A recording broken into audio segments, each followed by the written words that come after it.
Seja bem-vindo a Metafisicamente. Fala galera, sejam todos bem-vindos ao canal Terra Plana Evidências. Título da live de hoje: Os Mistérios do Livro de Enoque, com Samuel Benini, do canal Metafisicamente. Muito obrigado pela presença de todos vocês. Fala, Ale, valeu, viu? Então, a gente vai estar fazendo uma live hoje, breve, mas eu quero estar lendo o livro de Enoque com vocês, verso a verso, porque sempre existem coisas que podem estar sendo acrescentadas na leitura geral. Eu vejo que o pessoal às vezes lê muito as mesmas passagens, mas tem muita coisa interessante no livro de Enoque se você começar a ler ele desde o início ao fim. Uma coisa que é importante vocês saberem: o livro de Enoque, ele na verdade é conhecido como Pentateuco Enoquiano.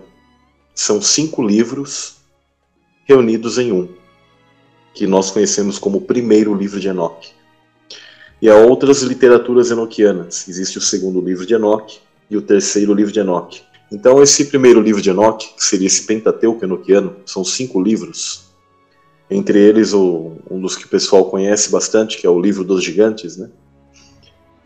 Eu quero estar lendo com vocês devagar, verso a verso. Quando eu achar necessário e ver que tem algo interessante e relevante para poder estar acrescentando para vocês de informação, de outros apócrifos ou da própria escritura principal mesmo, que a gente conhece como cânon, aí eu quero estar fazendo com vocês, eu quero estar lendo. Aí se vocês quiserem deixar perguntas, né, quero estar interagindo com vocês, porque é um livro muito especial, que eu entendo hoje que Deus ele permitiu que ele viesse à tona, através das redes sociais mesmo, da internet, dessas coisas, porque nele mesmo está profetizado que nós teríamos o sétuplo do conhecimento no fim dos tempos. A Bíblia também ela já diz isso, que Deus ele derramaria o Espírito dele sobre nós nos últimos tempos. Vale lembrar que os últimos tempos eles já começam com a vinda do Messias. Quando Cristo veio à Terra, começa o fim dos tempos. As pessoas creem que o fim dos tempos é só agora, né? Mas já começou ali.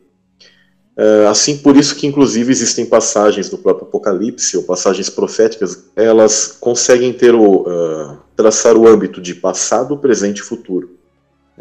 Geralmente nas linhas escatológicas hoje as pessoas te formatam e querem que você pense só num futuro, ou às vezes da maneira preterista, né, só no passado, e na verdade deve haver um equilíbrio. Existem coisas da escatologia que elas transcendem antes da queda, do momento da queda, de toda a passagem do povo de Israel aqui na Terra, quando Cristo veio e até os dias de hoje.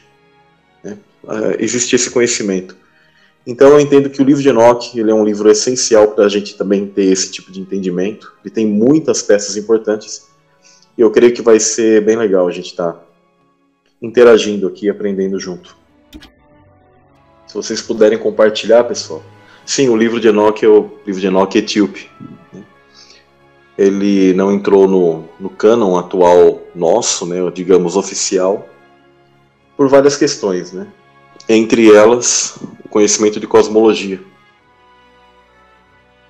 A cosmologia do livro de Enoque, você percebe que ela faz parte de uma Terra estacionária, com os corpos celestes sobre a Terra, né? Existe o conhecimento sobre o firmamento. Todo esse conhecimento hoje ele é negado, né? É entendido como algo obsoleto ou como algo que não existe, mas ele é real, sim. A escritura hebraica ela é baseada nisso, né? Inclusive para as pessoas que defendem ou querem defender a escritura ou um pensamento metafísico e dizem que não, que a escritura hebraica ou que esses escritos antigos, ou mesmo os povos antigos, mas principalmente as escrituras, não falam sobre uma terra plana. Não, realmente ela fala sim sobre essa cosmologia, porque essa era a visão deles. Existem pessoas que dizem que a Bíblia ela não seria um livro de ciências, mas sim, a Bíblia é um livro de ciências e de conduta. Ela é muito mais precisa do que as pessoas imaginam.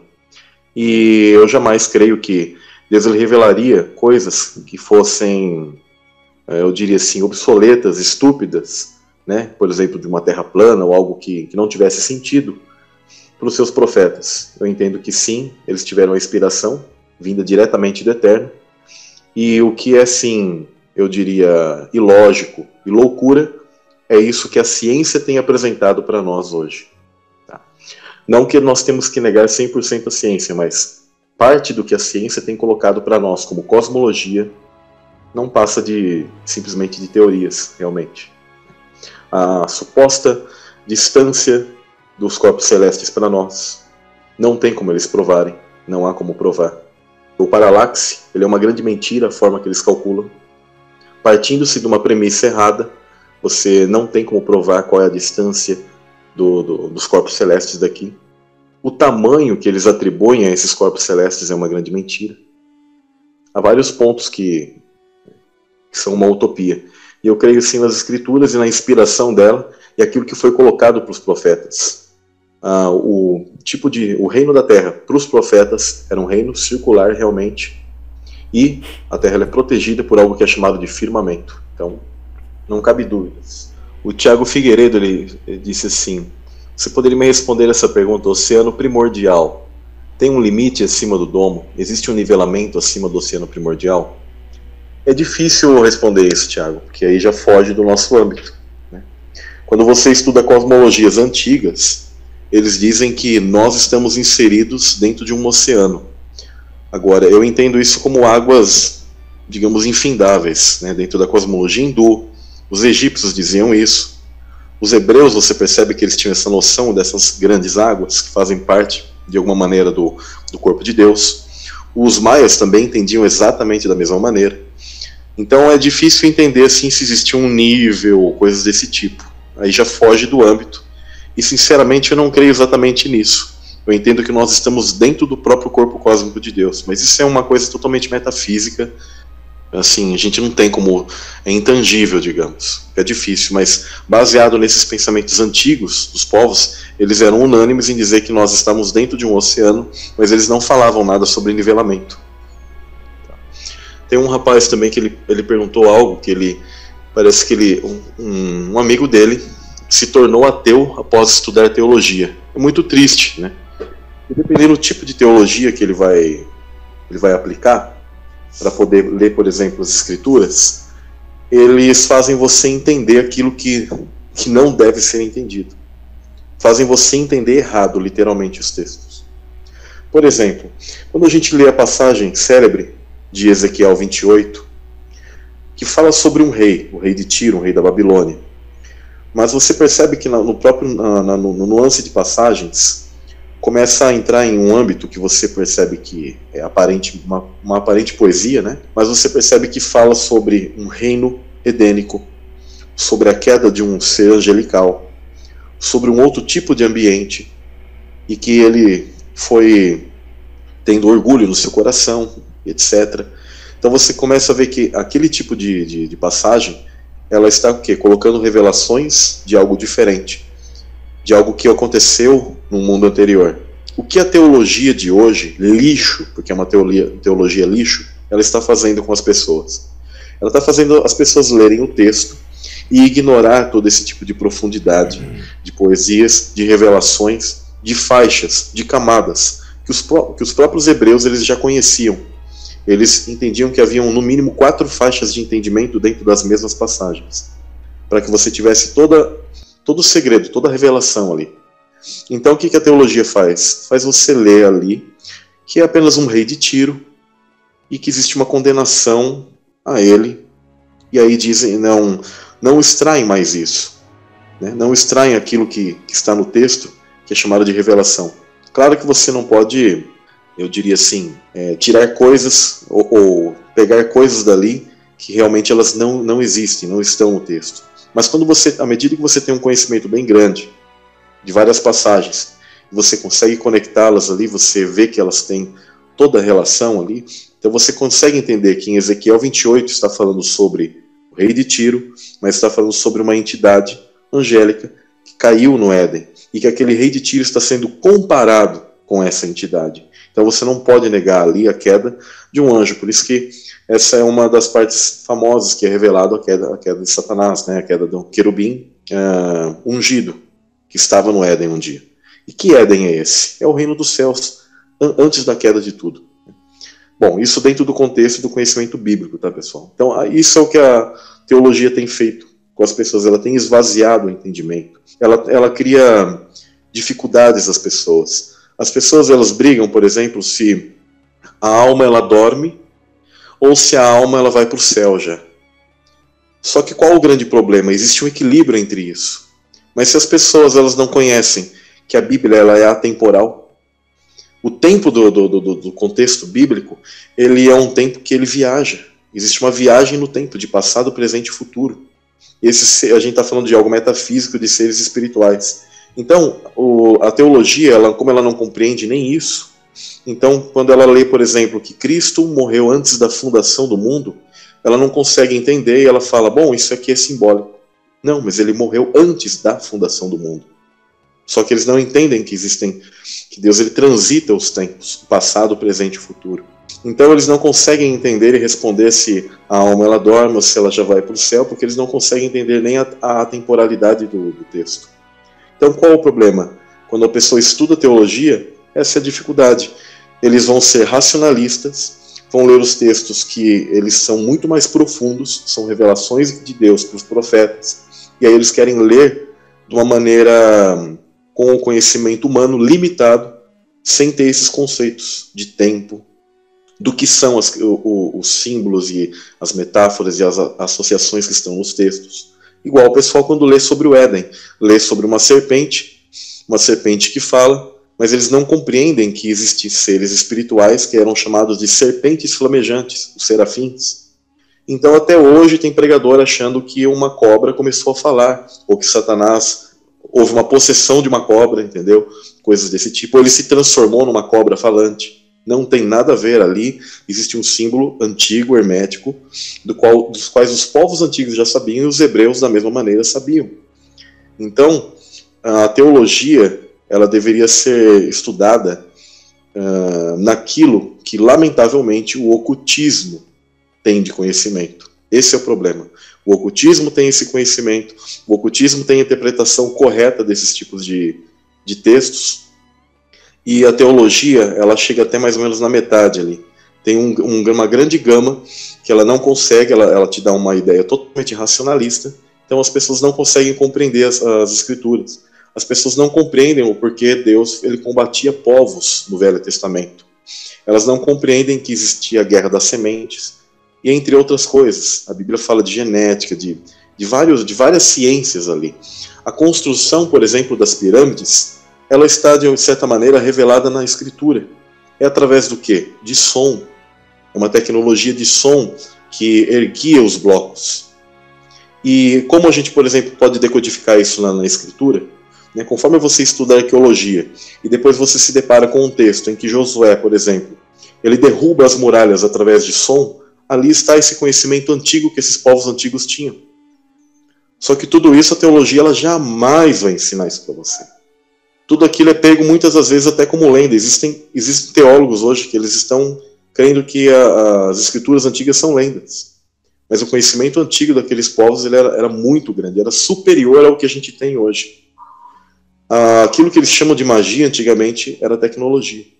Então o que eu tenho para dizer para essas pessoas que se o cara ele virou ateu por estudar teologia, é lamentável. Mas eu convidaria essa pessoa, você moço, que comentou desse seu amigo, convide-o a olhar para a digital dele e ele estudar aquilo que se chama sequência Fibonacci.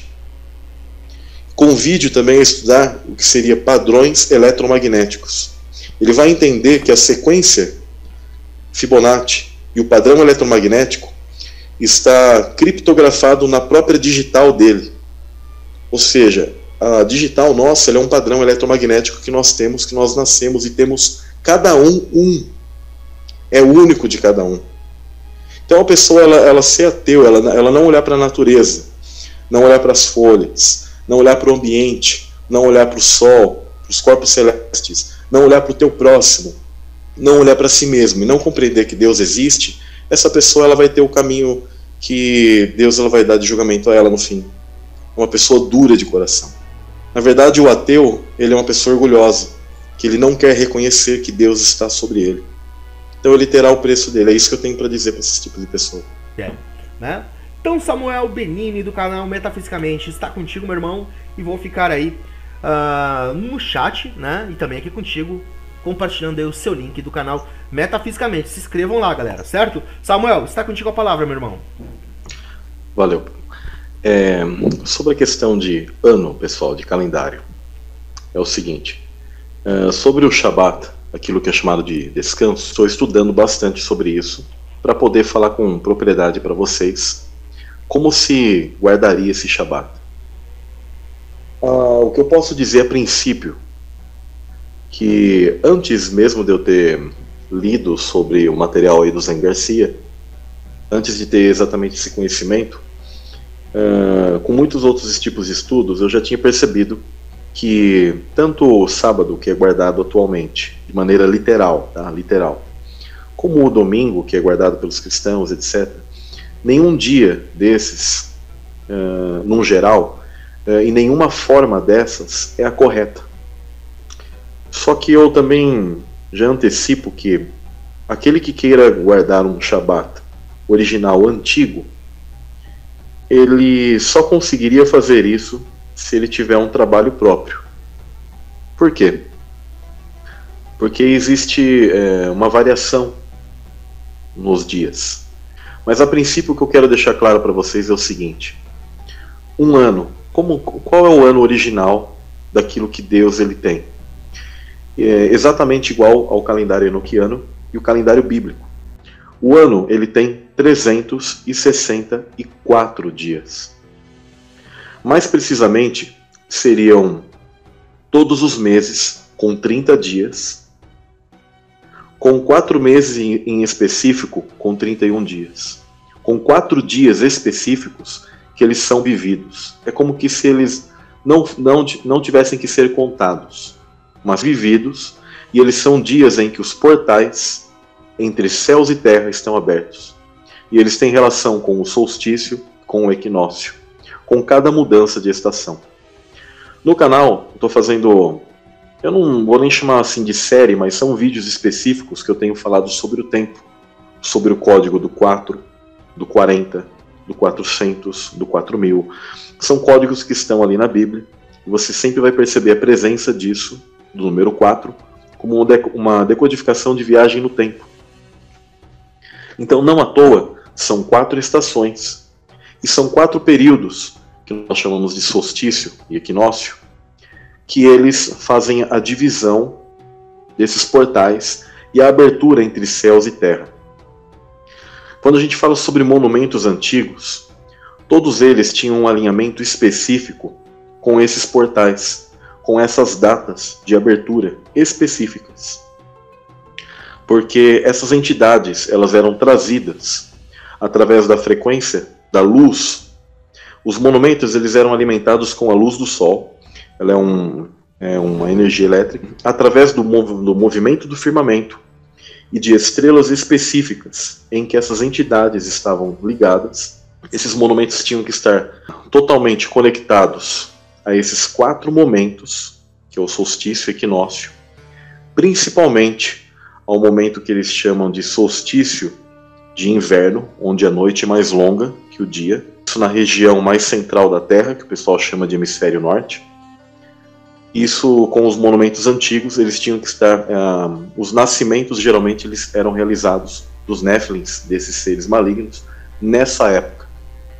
Eles, através da frequência de planetas específicos, com a ajuda do Sol e da Lua, é assim que esses monumentos antigos eles funcionavam.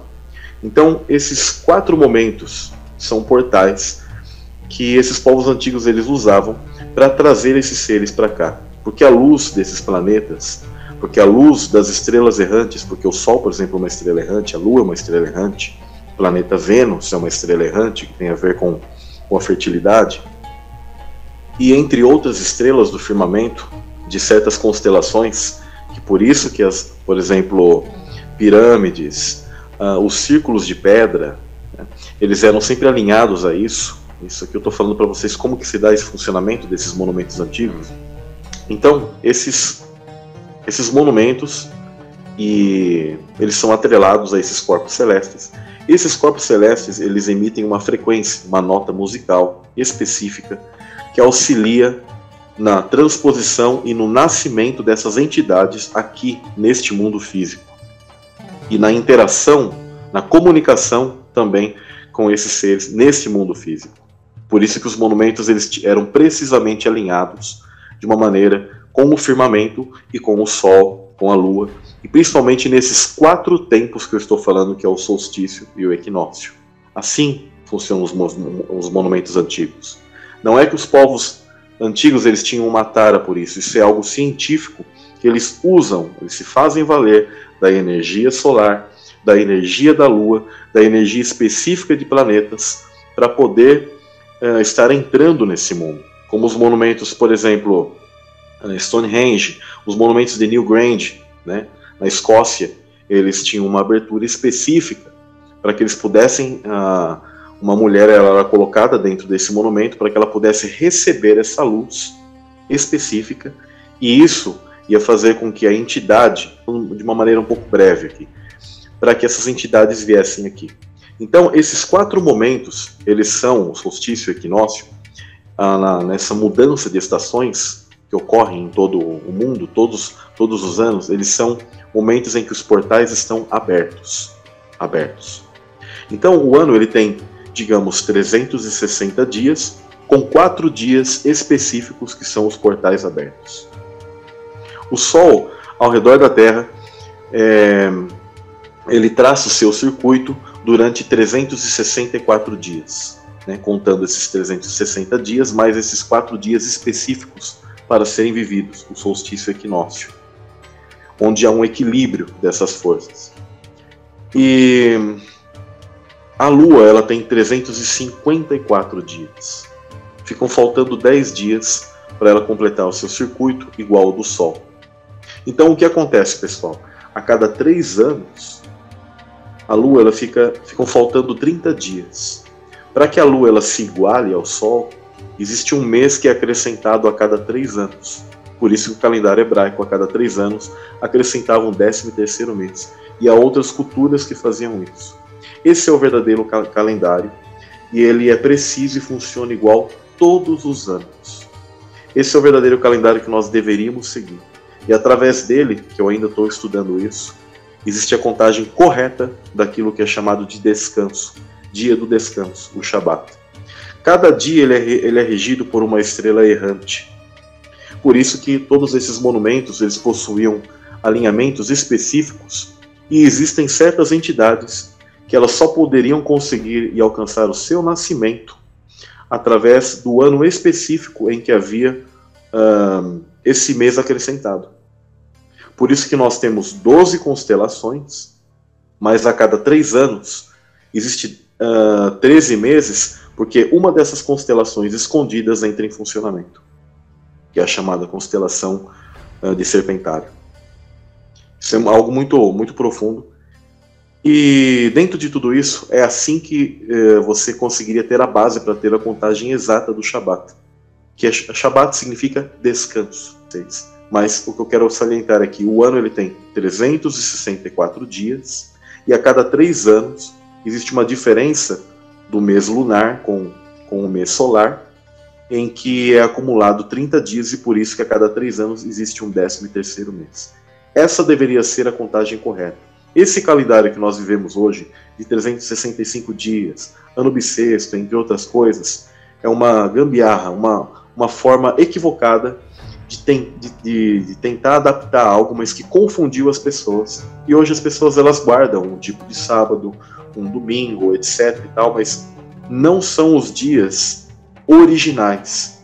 Eu entendo que de tempos em tempos, matematicamente, coincide de que às vezes o sábado ou o próprio domingo acabem entrando naquilo que seria o Shabat original antigo. Tá? Só que o que ocorre? Conforme os anos vão correndo nessas contagens que eles fazem de 365 dias, ocorrem erros.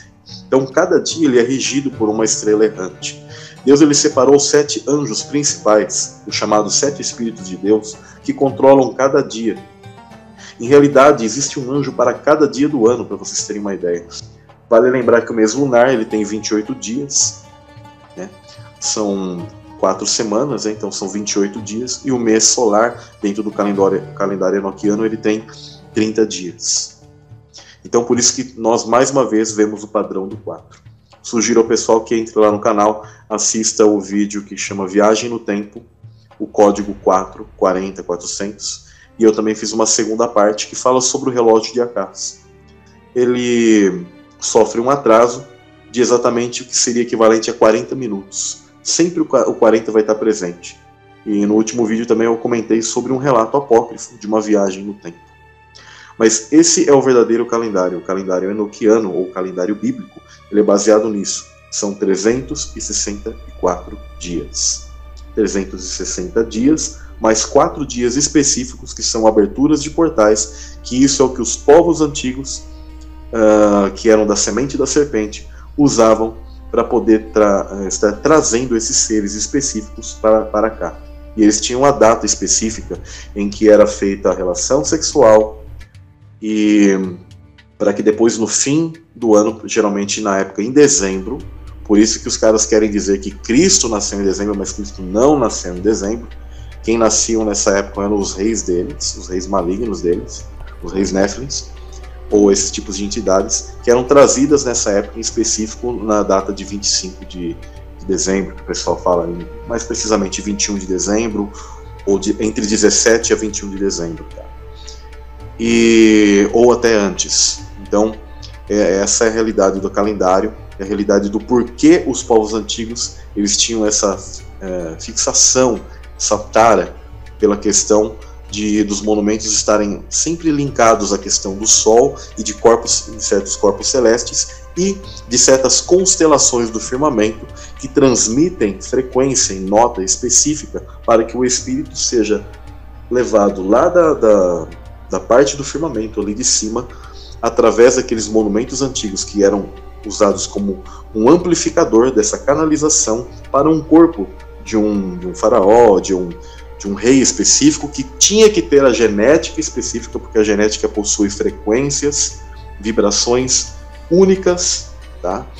Então, aí esse tipo de acontecimento ocorria, que era chamado de reencarnação, por isso que dentro das leis, das lendas, das mitologias deles, eles possuíam toda uma regra, uma lei para poder fazer esses tipos de procedimentos. Eram formas de como burlar a Matrix, porque nós temos nossos pais, nossas mães, eles têm a relação e nós nascemos. Deus ele vai colocando a gente aqui para nascer. Agora, esses caras eles tinham esse tipo de procedimento que eles faziam para burlar esse sistema, e eles tentavam voltar, tá, dentro de certos corpos, ou muitas vezes uma pessoa que já era nascida, eles faziam um tipo de sistema que era substituição do próprio espírito, ou uma espécie de possessão, eu diria assim, uma possessão para até o fim da vida. O cara ele ficava ali possesso para sempre, digamos. Esse tipo de calendário hoje, ele é apenas uma forma de tentar esconder os verdadeiros meses e os verdadeiros dias que nós deveríamos inclusive guardar como Shabat. Vale lembrar que a própria escritura ela diz o seguinte: pessoal, lembre-se que a tradução de Shabat ela não é sábado. Esqueçam isso para sempre da cabeça de vocês. Shabat significa descanso. Ponto final. Exato. Descanso. Então, dentro disso, a escritura ela diz que o descanso, ou seja, o Shabat, ele foi feito para o homem. E esse padrão, ele é um padrão celestial, que eu entendo que lá no reino celestial, as estrelas errantes, os anjos que cuidavam dos tempos, de toda a tecnologia, de toda a interação, eles quiseram mudar as coisas. Então Deus ele dizia: trabalhe 6 e descanse 1. A questão é que o descanso foi feito para o homem e foi feito para que nós tivéssemos essas festas, esse descanso do próprio corpo, mas que nós nos consagrássemos e nos dediquemos a Deus. Esse é o grande foco. E eu entendo que existe alguma diferença em relação ao sábado original, que eu estou estudando, a esse descanso original, né, que o pessoal chama geralmente de sábado. Agora, como eu disse, o nosso sistema hoje ele tem semanas diferentes, ele é um calendário totalmente... O solstício equinócio, por exemplo, dentro do calendário enoquiano que eu expliquei aqui para vocês, ele sempre vai cair exatamente no mesmo dia. Isso que é interessante. Agora, essas semanas que a gente vive, esses anos que a gente tem, etc., eles estão totalmente bagunçados. Nós estamos próximos sim da data. Por exemplo, se o pessoal me perguntar, estamos a 2020 anos pós-nascimento de Cristo? Aproximadamente estamos.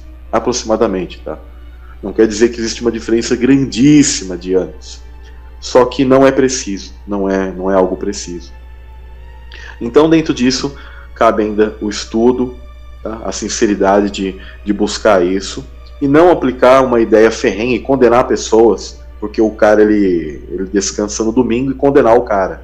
Ou porque o cara ele descansa no sábado e falar, esse dia é de Saturno, condenar o cara. Não, porque eu entendo, tá? Eu tenho conversado com muitas pessoas que sabem disso, que guardam, por exemplo, até com pessoas que seguem o judaísmo messiânico, que são pessoas muito sinceras, e elas, no entendimento atual que elas entendem, é que quando você faz algo, partindo da premissa que nós temos hoje, que o próprio sistema colocou para você, porque é impossível você romper. Quem aqui de vocês tem um trabalho, e um trabalho que você ainda tem a capacidade de, por exemplo, você fala assim, bom, neste mês eu vou, todas as terças vão ser meu descanso, meu Shabat, e eu vou descansar, e vou trabalhar os outros dias da semana. E aí no mês seguinte você diz assim, vai ser na quarta agora, né? E o cara ele tem esse tipo de poder. Quantas são as pessoas que conseguem fazer isso? São pouquíssimas. A sinceridade de você guardar um dia para Deus. Esse é o grande ponto. E aí você pode escolher. Você fala, eu vou escolher então o próprio sábado mesmo, semanal nosso, que a gente tem. Mas desde que você faça com grande devoção e faça isso de maneira sincera, o importante é você estar se guardando para Deus. Porque ele disse, guarde um dia para Ele. Nesse sentido. Tá? Então, esse é o grande segredo, pessoal. Existem 364 dias anuais e a parte lunar é 354 ao ano. Eu diria assim, são 10 dias que ficam ali sem se completar no mês lunar. E eles se completam e a Lua ela entra em acordo total com o Sol quando a cada 3 anos é acrescentado um mês.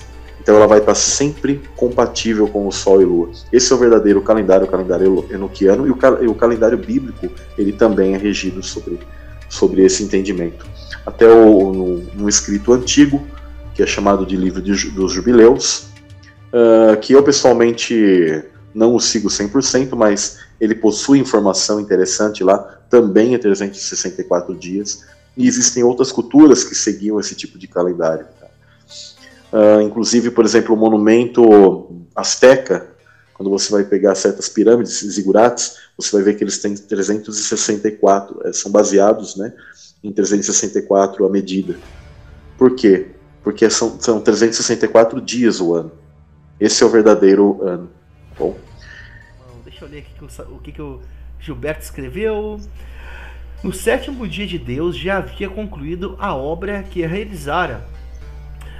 E nesse dia descansou. Abençoou Deus o 7º dia e o santificou, porque nele descansou de toda a obra que realizara na criação. Gênesis 2, do versículo 13 e 4, né? Verdade. O interessante, pessoal, que os dias criativos do Gênesis, não pensem que eles são dias como o nosso. Tá? Vou dar um exemplo para vocês, né? Eu já comentei com vocês, mas quando a Bíblia fala que Adão ele foi criado, né, no 6º dia, que ele nomeou os animais, e que um tempo depois Deus entende que ele não deveria estar só e é tirado a mulher dele, de Adão. Tudo isso, imaginem vocês em um dia de 24 horas comuns nossos. É verdade. Adão, ele nomeando toda a criação em horas iguais que nós temos hoje. Então, quando acontece que Deus ele cria o homem, ele faz todos esses tipos de procedimentos e se dá início a uma era de descanso, chamada Shabat, que é o que o Gilberto colocou ali, é quando houve o pecado. Olha que interessante. Satanás ele fez com que o homem caísse no dia que era santificado a Deus. Caramba. Nesse período. Então, o que acontece? Hoje nós estamos vivendo uma espécie Por isso que os ocultistas chamam de oitavo dia. Nós saímos desse Shabat, desse período que nós estávamos no Éden, no caso Adão e Eva, e nós estamos aqui vivendo as eras humanas, mas é como uma espécie de oitavo dia maldito. Tanto que a circuncisão era feita no oitavo dia, como um sinal de que nós estamos tendo uma aliança nesse dia hoje, que acabou sendo, digamos, estendido, para que nós um dia possamos viver a verdadeira era do reino de Cristo, que o pessoal entende como o milênio literal, digamos, né? Mas para que nós possamos viver realmente esse descanso, essa era que deveria ser vivida, que nós deveríamos nascer naquele Éden, que nós deveríamos estar lá. Esse é um dos grandes segredos, entendeu? Sim. Então não entendam jamais também os dias edênicos, mesmo que eles tenham tarde de manhã. A palavra, por exemplo, quando fala que na viração do dia, aquela palavra viração, ela significa fim. E aí o pessoal fala assim, é crepúsculo, é um sol e tal, é fim de uma era. Porque os dias para Deus, eles são como 1000 anos nossos. Eles são diferentes, as horas divinas, elas são diferentes das nossas horas aqui. Quando Deus ele cria os animais e fala multipliquem-se, então imaginem que se fosse um dia de 24 horas, ele cria um monte de animalzinho, o animalzinho começa a cruzar e começa já a botar ovo e já começa a nascer. Não, existem um tempo ali, gente, entendeu? O pessoal tem que captar as coisas, entender, né? As escrituras, elas possuem literalidade, mas elas possuem uma profundidade nas próprias terminologias e eufemismos que existem. Então o pessoal tem que entender que os dias criativos do Gênesis, eles têm uma extensão, eles têm um tempo muito maior que esse nosso tempo. Eu gostaria de estar lendo com vocês o livro de Enoque, verso a verso, para a gente poder estar acrescentando aqui na live informações, ou algum tipo como eu comentei com vocês no início da live, comentando algum tipo de informação extra, de verso a verso. O livro de Enoque, como eu disse, é um Pentateuco, e são 5 livros incluídos que a gente fez a separação e se tornou o primeiro livro de Enoque. Certo, tá contigo, Samuel. Vou ler então aqui até Enoque 6, porque quando eu achar relevante, posso estar fazendo um comentário aqui sobre os versos. Primeiro livro de Enoque, as bênçãos de Enoque. As palavras das bênçãos de Enoque, com as quais ele abençoou os eleitos e os justos, os quais devem existir nos tempos da tribulação, rejeitando toda iniquidade e mundanismo. Então, pessoal, quem são esses eleitos e justos que Enoque ele menciona aqui? Nós fazemos parte desses eleitos e justos. É interessante que esse termo, essa terminologia, é muito usada no Novo Testamento, nas cartas de Paulo, e você vê que o livro de Enoque ele era muito mais antigo.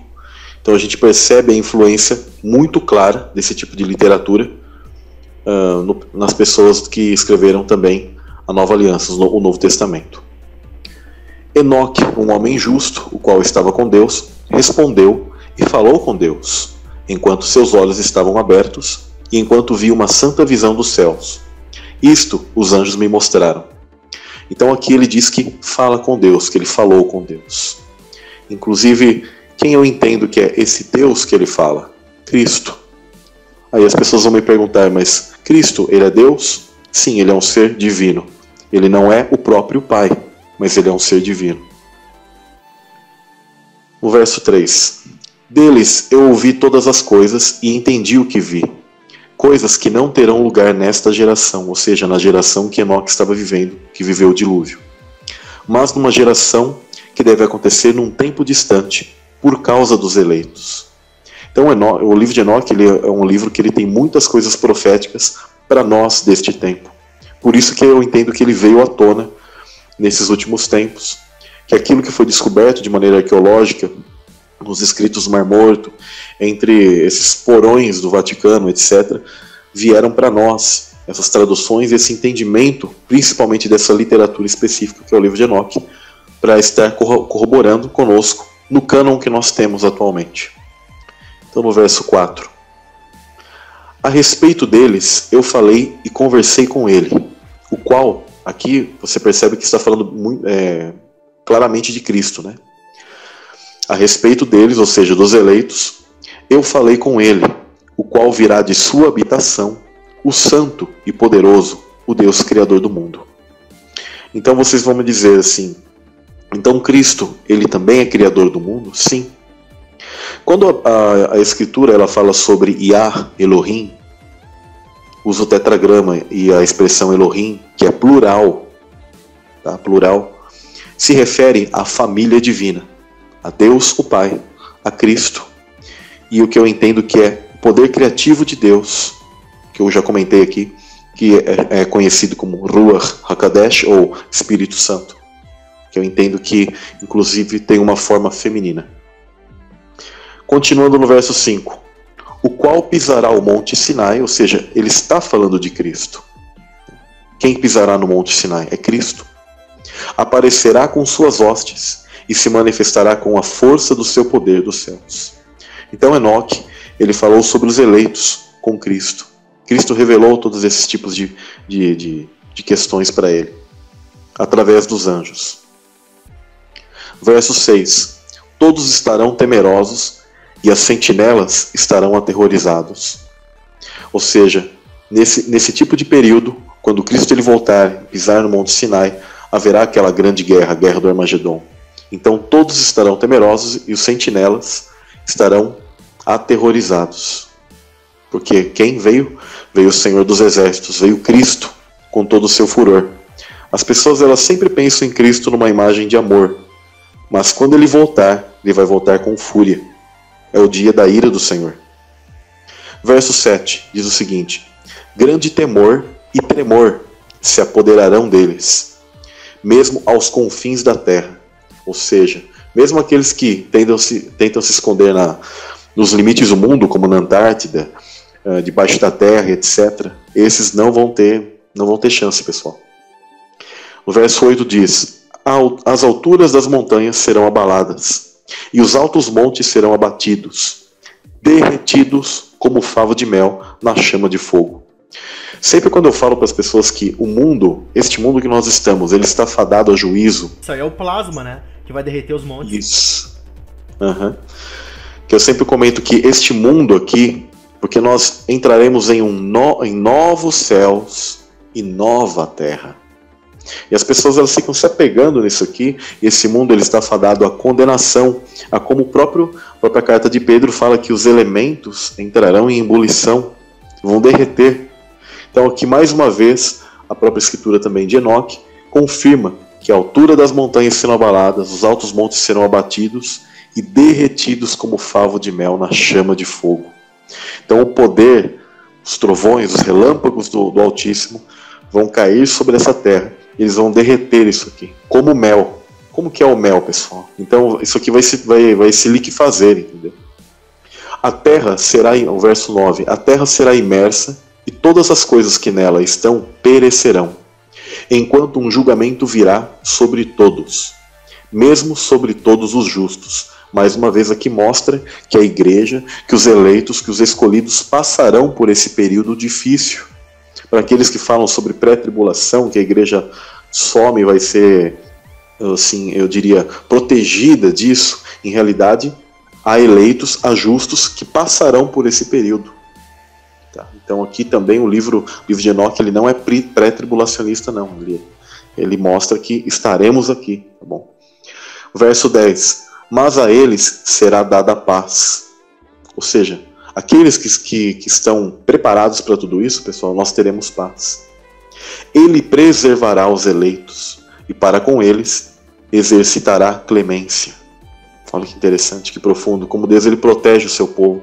Ele sempre fez isso quando estavam sendo escravizados no Egito, as 10 pragas caindo. Deus ele sempre preservou o povo de alguma maneira, mesmo eles passando por aqueles acontecimentos. Verso 11 diz: então todos pertencerão a Deus, serão felizes e abençoados, e o esplendor da divindade os iluminará. Aqui eu entendo que é Cristo e o culminar do reino dele. O reino de Cristo ele já se iniciou. Quando ele veio aqui, ele sobe até o Pai, o reino dele já começou nos céus. E aqui na terra ele começa dentro do nosso coração.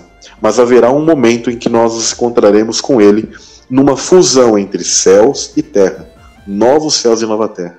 Então, aqui eu entendo que tudo isso se completa e nós teremos o quê? Essas dimensões abertas e o esplendor da divindade nos iluminará. Verso 12 diz o seguinte: eis que ele vem com dezenas de milhares dos seus santos, e para executar julgamentos sobre os pecadores, e destruir o iníquo, e reprovar toda coisa carnal, e toda coisa pecaminosa e mundana que foi feita e cometida contra ele. Esse verso, ele é um verso que está em Judas, no verso 14 e 15. Tá? Então mostra que eles também tinham conhecimento na epístola de Judas, eles tinham, do pessoal do Novo Testamento, da Nova Aliança, eles tinham total conhecimento dessa literatura enoquiana. Então não há por que às vezes os pregadores, as pessoas de hoje, muitas vezes negarem esse livro em específico, esse apócrifo em específico. Em detalhe, sobre esse verso ele diz o seguinte: ele vem com dezenas de milhares dos seus santos, ou seja, Cristo, o Senhor dos Exércitos, para executar julgamentos sobre os pecadores. Quem são os pecadores? Somos nós, ou as pessoas que não traçam o caminho de Deus e que escolhem a vida de pecado. Os ímpios, né, no geral também. E destruir o iníquo. O iníquo é uma expressão muito clara que fala sobre a última cabeça da besta, o anticristo. Ele estará na terra. E reprovar toda coisa carnal e pecaminosa e mundana que foi feita e cometida contra ele. Vou ler agora o capítulo 2, tá, com vocês. A obediência das criações de Deus. Todos os que estão nos céus sabem o que transcorre lá. Eles sabem que as luminárias celestes não mudam seus caminhos, que cada uma nasce e se põe regularmente, cada uma a seu próprio tempo, sem transgredir os mandamentos que receberam. Isso aqui, eu entendo que todos os seres, eles possuem uma luminária específica para si, uma estrela. Por isso que os povos antigos se comparavam que nós somos estrelas, e a Escritura ela também faz esse tipo de comparação. E cada um de nós temos nosso tempo específico sem transgredir os mandamentos que recebemos do Eterno. E eu entendo que uma das questões da queda angelical foi que certas estrelas errantes, as principais, os 7 principais, entre eles 5 anjos, são os que quiseram mudar os caminhos de Deus. Os anjos que têm a ver com a estrela errante Mercúrio, Marte, Vênus, Júpiter e Saturno. E eu entendo que eles quiseram mudar os tempos de Deus. E que eram esses tempos? Eu entendo que no reino dos céus haviam festas, haviam celebrações específicas, vinculadas a várias coisas. Não vou entrar em detalhes, mas vinculadas a muitas as coisas. Entre elas até mesmo nascimentos de outros anjos. E dentro disso, eu entendo que eles quiseram mudar e corromper esses tempos do Eterno, desde lá. Tá? Então vamos para o verso 13. Conhecem a visão da terra e entendem o que deve acontecer desde o princípio até o seu fim. Eles veem que toda a obra de Deus é invariável no período de seu aparecimento. Ou seja, os tempos de Deus eles não mudam. E por isso que a Bíblia ela mostra que ela deixou o povo de Israel à mercê da adoração a essas estrelas errantes. Está em Deuteronômio. Ele deixou que aqueles que eram rebeldes, que eles ficassem à mercê de adoração a essas estrelas. Por quê? Porque esses são aqueles que quiseram mudar o mandamento. Então aqueles que querem adorar a esses seres, eles ficam à mercê disso. Mas esse tipo de tempo, aquilo que são os mandamentos de Deus e os tempos dele, estão determinados desde os céus. Isso nunca deve ter sido mudado. Por isso que fala que é invariável no período de seu aparecimento. O verso 5 diz: eles veem o verão e o inverno, percebendo que toda a terra está repleta de água e que a nuvem, o orvalho e a chuva refrescam-na. Interessante, pessoal, que vocês já perceberam que as celebrações pagãs, que eu estava comentando sobre os equinócios e solstícios, geralmente eles são feitos na época que é primavera naqueles lugares. Por quê? Porque é a época que a nuvem, o orvalho, a chuva, as plantas, as flores, tudo está ali em seu apogeu, está florescendo, está nascendo. E eles fazem o tipo de... as festas pagãs deles, eles geralmente fazem nessa época, para que depois esses espíritos malignos, eles nasçam no inverno, tá? No solstício de inverno, atrelado a certos tipos de estrelas. Então, todas essas festas pagãs hoje, elas são uma espécie de corruptela de festas celestes que haviam lá no céu. E que eu entendo que existem até os dias de hoje. Nós, quando estivermos lá nos novos céus e nova terra, haverão festas celestes no tempo específico de Deus, com vários tipos de coisas que nós faremos. E eu entendo que todas as festas que existem hoje, elas são uma corruptela. Até mesmo a festa chamada Saturnália, eu entendo que ela é uma corruptela de uma festa celestial que havia lá. Então vamos para o capítulo 3. Eles consideram e veem cada árvore como aparecem para depois murchar, e toda folha para depois cair, exceto de 14 árvores, as quais não são efêmeras, e esperam pelo aparecimento das folhas novas por 2 ou 3 invernos. Essa passagem aqui ainda é um mistério, sempre o pessoal me pergunta quais são essas 14 árvores de Enoque. Ainda tenho que me aprofundar e estudar para poder estar passando algum tipo de informação. Mas, ao que parece, existem 14 tipos de árvores específicas no reino dos céus, ou que estão também atrelados a esse mundo, e que elas são especiais dentro da cosmologia bíblica. Tá? Vamos para o capítulo 4. Novamente, eles consideram os dias de verão, que o sol está sobre a terra, desde o princípio, enquanto tu procuras por uma cobertura e por um lugar sombreado por causa do sol ardente, enquanto a terra é queimada com calor fervente, e tu te tornas incapaz de andar sobre a terra ou sobre as rochas em consequência do calor. Aqui eu já entendo que está falando sobre o nosso mundo, e sobre os dias que são do verão, em que o calor do sol ele é ardente. Isso já não entendo que tem no reino dos céus. Lá eu entendo que é sempre um clima muito bom. É interessante que sempre os povos antigos, quando eles falam sobre o reino dos céus, eles dizem que é um mundo que é sempre verão. Isso é interessante. E eles dizem que nunca há inverno e nunca há noite. No capítulo 5, diz o seguinte: Eles consideram como as árvores, quando elas dão suas folhas verdes, cobrem-se e produzem frutos, entendendo tudo e sabendo tudo que ele, o qual vive para sempre, faz todas estas coisas por vós. E que as obras desde o princípio de todos os anos existentes, na qual todas as suas obras são obedientes, e ele, invariáveis, assim como Deus determinou, assim todas as coisas acontecem. Eles veem também todos os mares e rios juntos completam suas respectivas operações. Uma coisa que a gente pode perceber, pessoal, que o nosso mundo, por mais que ele esteja caído e com muita desordem, todas as coisas elas ainda acontecem. Todo o sistema, toda a chuva, todos os tempos eles ainda ocorrem. O solstício, o equinócio, os seres ainda têm seu momento de cio, de procriação, momento de nascimento. No próprio vídeo que eu fiz no canal, que falo sobre o tempo, lá também Deus mostra que existe o tempo para tudo, tempo para plantar, para chorar, para tudo. Dentro de Deus ele tem todo o controle das coisas. Então a gente não deve se preocupar com esse sistema de mundo. A gente deve confiar que Deus ele sempre está no controle de tudo. E assim como o próprio Messias ele diz que as plantas elas se vestem da melhor forma. Deus ele sempre nos mantém, ele sempre tem um alimento, tem todas as coisas para nós, então não devemos nos preocupar.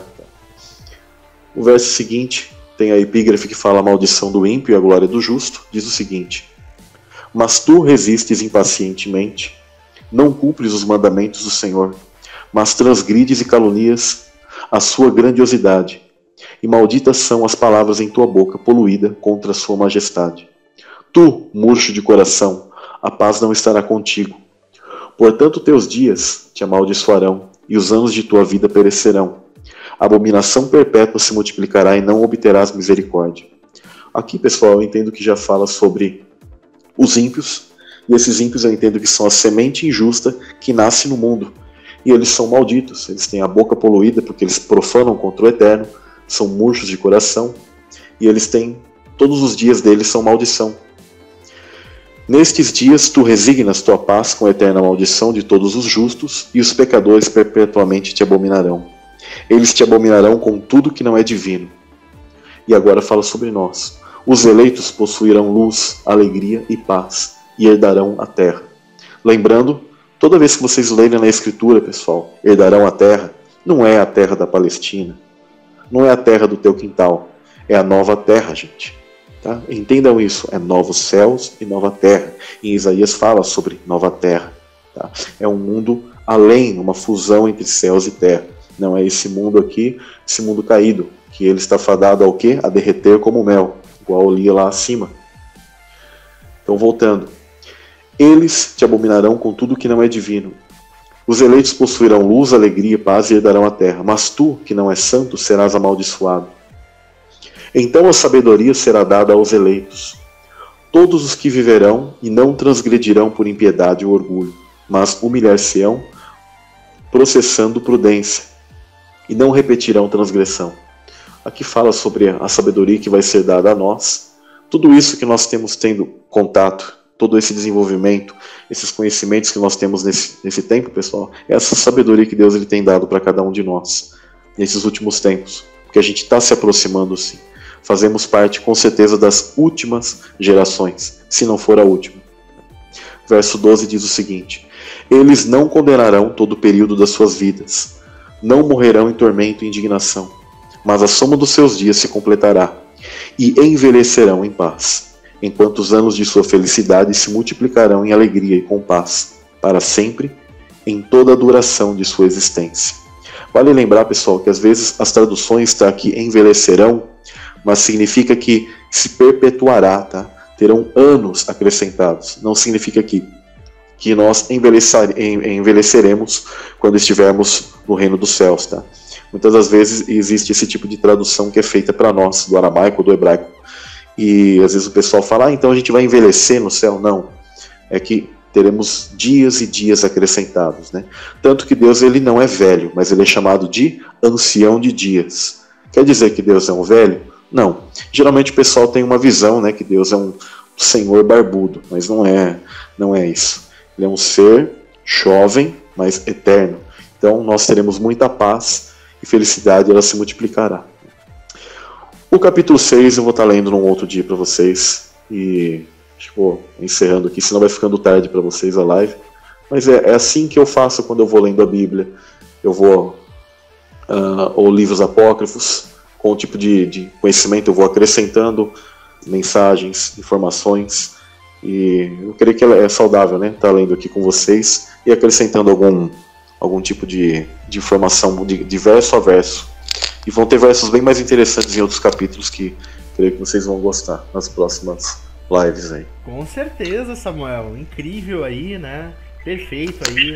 E, né, no canal Metafisicamente, né? Então, incrível o canal, né? A gente aprende muito, né? E vamos divulgando, se inscrevendo lá, né? E, novamente, eu faço o pedido para vocês. Pega o link do canal Metafisicamente, manda para um amigo, para um familiar seu, se inscrever lá. Certo, galera? Samuel, novamente, muito obrigado, certo? Está contigo a palavra aí para os seus adendos finais e faz o convite aí, né? Para a galera se inscrever lá, Samuel.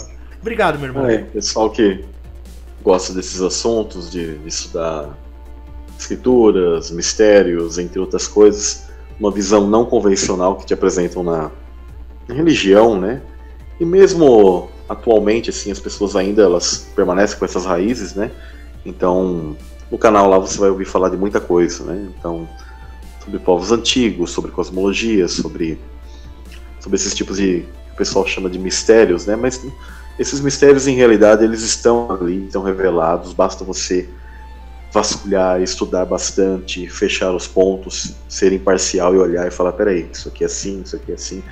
Então, estão ali. Então, o canal ali talvez tenha bastante coisas interessantes, para alguns talvez não. Tem pessoas que às vezes até xingam lá nos comentários. Mas tem muitas pessoas que dão muita força e que a visão delas abre, né? Eu fico muito feliz com várias coisas que as pessoas falam lá. Para mim é uma honra mesmo isso. Uma coisa que Deus ele deixou. Então eu convido vocês que quiserem se inscrever lá no canal Metafisicamente. E dentro do possível eu quero estar colocando todo o conhecimento. Não viso lucro, tá, pessoal? O canal não é monetizado, não viso nada desse tipo de coisa. não fico vendendo nada, então está ali o conhecimento livre para vocês, então fiquem livres para compartilhar. Se vocês quiserem fazer sugestão ali, dentro do possível eu tento responder comentário por comentário, às vezes não consigo, mas sempre consigo arrumar um tempinho, né? Não consigo sempre, todos os dias estar ali respondendo, às vezes uma pergunta que vocês deixaram pode demorar ali 5 dias, uma semana, mas eu sempre vou estar tentando responder, dar atenção. Ao pessoal também que manda e-mails e coisas assim, esse já está mais difícil para mim conseguir acessar, porque o pessoal manda bastante coisa, então às vezes eu não consigo ler tudo, fica mais difícil, mas no geral fico muito feliz e honrado de vocês se comunicarem. Para mim esse contato aqui ele é único, é uma das formas, né, que a gente tem para se comunicar, tá tendo esse contato com o pessoal, transmitindo uma mensagem, e que o Criador te abençoe muito, muito. Valeu mesmo, te agradeço muito. E deixar uma boa noite, uma boa tarde e bom dia para quem também estiver assistindo esse conteúdo numa outra hora, tá bom? Agradeço muito a vocês.